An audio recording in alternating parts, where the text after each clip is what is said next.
Allies of former President Donald Trump say his campaign's decision to begin hammering Nikki Haley reflects a new dynamic in the Republican presidential race.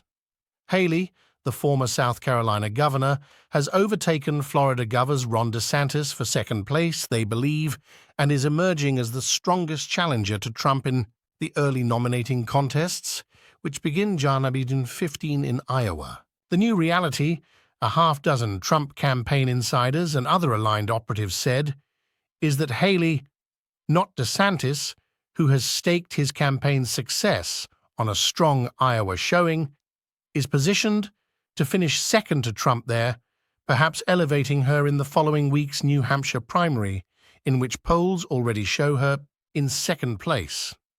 This week, Trump's team uncorked a 30-second ad in New Hampshire that cast Haley as weak on immigration.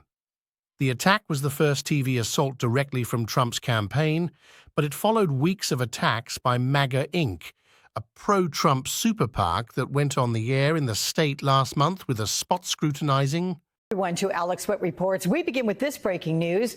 Just before the deadline overnight, Donald Trump's legal team filed a brief with a federal appeals court in Washington, asking it to toss out the D.C. election subversion case against him, saying he should be immune from prosecution for his actions while he was president.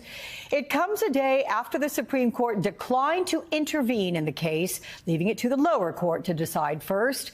Meanwhile, on the question of immunity, President Biden now has weighed in. Mr. President, do you think that a president, any president, is absolutely immune from criminal prosecution? Any president at all? I can't think of one. Joining me now, NBC's Julie Sirkin in Washington. Julie, welcome. So what did we hear from Trump's legal team overnight? Well, Trump's legal team is arguing, Alex, that the former president was acting in his official capacity as president and not in his personal capacity as a campaigner for president when he questioned the election results of the 2020 election. They said in this legal brief that, quote, the indictment against President Trump is unlawful and unconstitutional. They say it must be dismissed.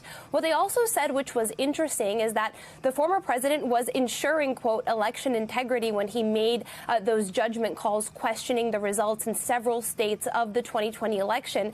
They are also saying that if the House had impeached the former president and if the Senate had convicted him, which the House did impeach the former president, the Senate run by Republicans did not, then maybe Jack Smith would have a chance here, a leg to stand on in this election subversion case. But still, the former president is getting the backing of one of his closest allies, Lindsey Graham, who posted on X earlier with a repost of Trump's Truth Social post, which you see him there. He said there were numerous legal and factual concerns about the 2020 presidential election.